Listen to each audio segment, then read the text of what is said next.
I want to tell you the most interesting story in the world. Why a person becomes the person he becomes. Why a little boy or a little girl grows up to be the kind of person he or she becomes. Now, the estimates by the experts in this field are that most of us are using somewhere around 5% of our real potential. Some experts say as little as 1%. It means that we're only giving about 5% of ourselves to what we're doing, to our days, our work, our families, everyone we know, our entire environment. But it also means that we're only experiencing 5% of the fun, 5% of the joy, 5% of the rewards we could be knowing, or less. All the experts are agreed that in each of us there are deep reservoirs of ability, even genius, that we habitually fail to use. Why? We know that most people desire by nature to succeed. But what is success? What is this word that has become so famous in the world? What does it mean? Most people don't know what success is all about. And since they don't know what it's about, they really don't know where to look for it. Success is really nothing more than the progressive realization of a worthy ideal. This means that any person who knows what he's doing and where he's going is a success. Any person with a goal toward which he's working is a successful person. This means that the boy in high school who's working toward a diploma, or the boy in college toward a degree, is just as successful as any human being on earth, because he knows what he's doing, why he's getting up in the morning, and where he's going. But conversely, if a person doesn't know what he's working toward, what it is he wants, doesn't have a goal toward which he's working, then he must, at least by this definition, be called unsuccessful. Why isn't then, with this simple definition, why isn't everyone successful? Should be easy. Yet surveys indicate that 19 out of 20, 95% at least, are not. In fact, a survey one time asked thousands of working men why they got up in the morning and went to work, and 19 out of 20 didn't know. 19 out of 20 working people didn't have the foggiest notion of why they got up in the morning and went to work.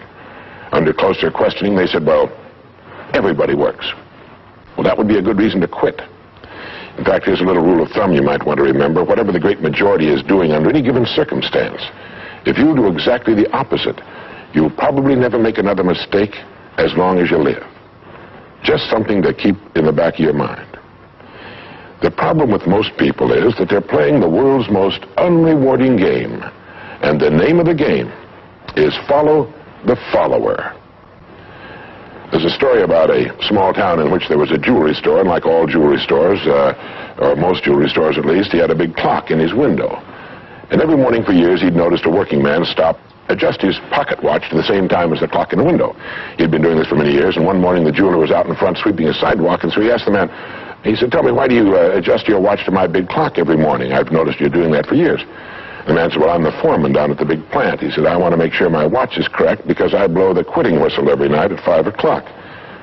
The jeweler looked at him rather strangely for a minute, and he said, well, that's funny. He said, I've been setting that big clock in the window by that quitting whistle all these years. A very logical thing, but they could have been off 6 months. It was a case of a person just going along with what he thought to be correct without checking his references. So I want to suggest that from now on out, at least we do that we check our references and ask ourselves, are the people I'm following going where I want to go? Let me tell you the story of what we might call the average young man in our society. Now, from the time this boy is born, there's only one thing on earth he can do, and that's to begin to think, act, and talk like the people by whom he's surrounded. This is all in the world he can do. But right off the bat, the odds are 95 to 5 that he's thinking, acting, and talking like the wrong group. They're wonderful people. They love him. They'd do anything in the world for him. They want him to succeed. But the odds are 95 to 5 they haven't got the answers he needs if he's to reach fulfillment as a human being, if he's to reach this success that he wants, if he's to reach into these deep reservoirs of ability and genius we know he possesses and draw it out. Well, he starts in school. The most important thing to a little boy in school is to be liked by the other little boys in school. And so at this tender age, he begins to follow other little boys his same age who don't know any more than he knows and who do not necessarily have any capacity for leadership. And he does this in the first grade, and the second, and the third, and the fourth, and the fifth, and the sixth, and the seventh, and the eighth, and year after year after year, he forms himself into a composite average of other little boys his age, trying to be like them, trying to do the only thing in the world that's impossible for a human being to do, which is to be like somebody else. Now, let's say he goes all the way through school, usually goes in the military service. Again, he's caught in a vice-like grip of conformity. Now, let's say he's 25 years old, out of school, out of service. What's he going to do? As a rule, he'll go back to his hometown, unless he's married, in which case he'll go to his wife's hometown. But let's say he goes back to his own hometown, he's single, he doesn't know quite what to do, he's standing on a corner one morning, and a friend that he knew in school comes up and says, "Hi there, Charlie, what are you doing?" He says, "Nothing." He says, "Why don't you come down and work where I work? It's a pretty good place, the pay's regular, we got all kinds of fringe benefits and so on," and so he does. The odds are about, again, 95 to 5, that his first job is taken as a result of random application. On the job, without thinking about it, the most natural thing in the world for him to do is to look around, see how the other guys are doing their job, and to begin doing his the same way, assuming that what is normal for them is normal for him. No reason for this. He doesn't think about it. He just does it. Now, he has stretching in front of him 50 years or more in the golden age that man has been dreaming of since the days of ancient Greece. What's he going to do with these 50 golden years? We know that he works 40 hours a week, as a rule.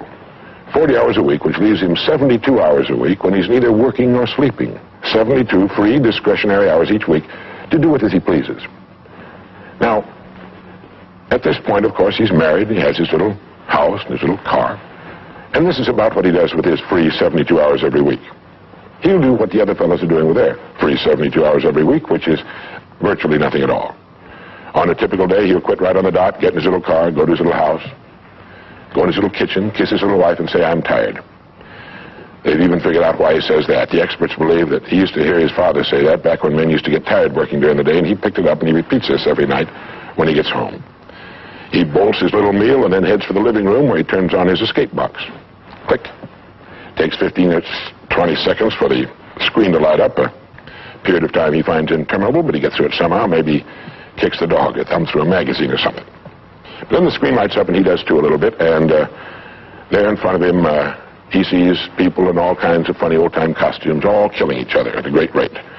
One expert has agreed that the average family can see more death and bloodshed and carnage on his television set in a week than Crassus saw when he crucified 6,000 prisoners on the southern road to Rome. But you know how those experts are. He could certainly be off one or two. But he sits there for about 5.5 or 6 hours. 25% of all free time now is spent in front of the tube, according to the latest statistics. Now, there's nothing wrong with this particularly, except that he's watching other people who are earning excellent incomes in the pursuit of their careers, while he doesn't make a nickel, and gets the only two things you can get from watching TV on that kind of a schedule. He gets red eyes and a hollow head. Now, this is not meant to be an indictment of television. I've got a couple of television sets at home, too. I have a couple of cars at home, too, but I don't go home at night and drive around the block for 6 hours. But he sits there for 6.5 hours until finally his wife, who's a little more practical than he is, taps him on the shoulder and she says, "Charlie, I think it's about time you went to bed. You've got to get up in the morning and go to work." And he's okay, and he shuts it off. He knows how to do that. He just shuts it off and goes to bed. Next morning he gets up and he does this all over again. He does this every day for 40 years. At the end of 40 years, he's retired, which always kind of catches him by surprise. No one's ever figured that one out either. And then he dies at 85 or 90, the way medical science is moving us along, out of sheer boredom. Well, what's the problem? Is there a tragedy here? Not really, if that's the way Charlie wants to spend his life, our mythical, hypothetical young man. If he wants to spend his life that way, that's his business. He lives in a free society, he can do anything with it he wants. But there's a terrible tragedy here if he's living that way because of the total lack of a decision. If he's living that way simply because he's still doing what he was doing in the first and second grade, and that's going along with the fellas up and down the block on the unspoken assumption that they know how to live, then there's a real tragedy there. Because they've never known how to live. Not in all the recorded history of mankind. He never finds out who he is. He never reaches into the deep depths of his abilities, his talents. He never learns that he can have just about anything he wants in the world, that he can call his own shots, tell his own fortune. And it's kind of a pity. Well, what's needed? Well, what's needed, I think, is a checklist. The first thing that he ought to have on his checklist, in my opinion, is the word a goal. A man without a goal is like a ship without a rudder. He doesn't know where he's going. He then belongs to that 95% that are just living day by day, month after month, like a starfish or an amoeba. He needs to know where he's going. Back in the early days of navigation, sailors used to see a strange sight in the Antarctic. They'd see a giant iceberg towering high out of the sea, and it would be moving against the wind. The wind would be blowing this way. The great iceberg would be moving right into the teeth of the wind. And this, of course, frightened the sailors whose ships were powered by the wind, until it was discovered that, of course, only a fraction of the great berg was visible, and that its huge, ponderous roots were caught in the great currents of the ocean. And it was being borne purposefully along its way, regardless of the winds and the tides on the surface. Well, this is what a man needs. He needs his roots deep in a great main stream of his own choosing, and then he'll move along his way, regardless of the winds on the surface of his life or short-term expediency, and he'll get to where he's going. The second word on our checklist might be the word attitude. It's been called the most important word in any language in the world, because it's our attitude toward our world, toward all the people in it, that will determine the world's attitude and all the people's attitude toward us. It's a simple thing. Most of us know it, but we tend to forget it. People will react to us according to our attitude. And our attitude is the greatest gift we can be given.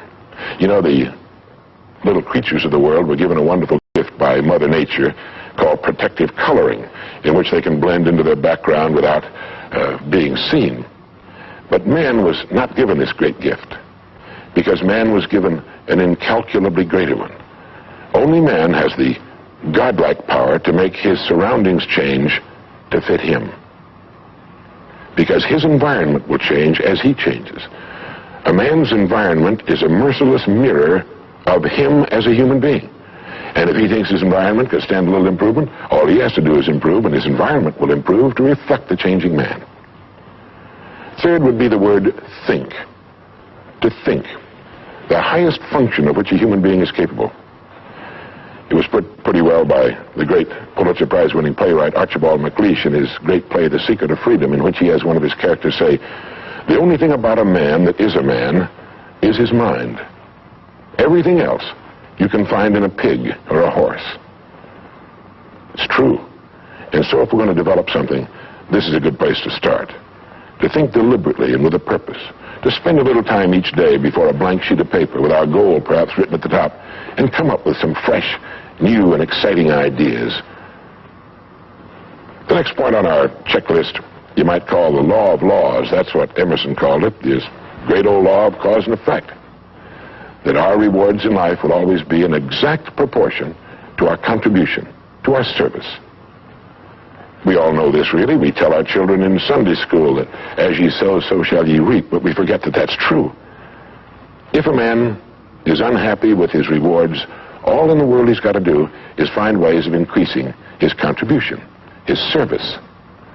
It's like the story of the preacher who was driving down a country road, and all of a sudden he came to the most magnificent farm he'd ever seen in his life. It was beautiful. And so he saw the farmer approaching the road on his tractor, and so he hailed him, and he said, "My good man," he said, "God has certainly blessed you with a magnificent farm." And the farmer thought for a moment, and he said, "Yes, you're right, he certainly has. But you should have seen this place when he had it all to himself." And the preacher had his sermon for the next Sunday. He realized that all the farmers up and down that road had been given the same land, but one man had made something great out of it. Well, all of us are given the same land. We're given a human life, and each of us can make something great out of it, too, if we want to. The next point might be simply the word truth. Since everything we do has an equal and opposite reaction, unless what we're doing is based on truth, we're building on sand, and it can't stand. The next point would be R&D, research and development. None of us would want to work for a company or invest our money in a company that didn't have a very viable research and development department. That is, pumping a good percentage of its profits back into research and development because its future depends on it. But so does a man's. And you might ask yourself, how much of your own take-home pay have you spent during the past year for materials calculated to make you smarter this year than you were a year before? Calculated to make you a little better, a little bigger as a human being, to perhaps love a little more and hate a little less and do a little better job than you did a year ago. How much money are you pumping back into yourself and your future? It's worth thinking about. And finally, the strangest secret. At the beginning, I said, What makes a child grow up into the human being he becomes? Well, this is the reason for that. Of course, he's the confluence of a genetic pool that goes back for thousands and thousands of years. His environment has an influence on him, of course. But what makes him become the person he becomes is that he becomes what he thinks about most of the time. It's as simple as that. We become what we think about most of the time. And that's the strangest secret. This is why thinking is so vital. This is why a goal is so important. Because we will become that. This is why people who set goals achieve them. The trouble with men is not in achieving their goals. They do that. It's in establishing them. We must love them. We must help them. We must serve them, because our whole success will depend on our ability to do these things. But never lose our own individuality and our identity by permitting ourselves to become submerged in what has historically proved itself to be little more than a suffocating sea of indirection and purposelessness. If we want to emulate someone, fine, but let's be choosy in whose steps we follow. It's the only life we've got. And remember to think. Imagination is everything, and we can become what we can imagine. If you find yourself getting depressed and down at the mouth, as we all get once in a while, you might want to remember this quotation by Dean Briggs. He said, "Do your work. Not just your work and no more, but a little more for the lavishing's sake. That little more which is worth all the rest. And if you suffer as you must, and if you doubt as you must, do your work. Put your heart into it, and the sky will clear. And then out of your very doubt and suffering will be born the supreme joy of life." Believe it or not, in an age when we've come to nearly deify leisure time, we've almost lost sight of the fact that virtually all our satisfactions, rewards will come not from our leisure, but from our work. And don't forget the strangest secret. We become what we think about.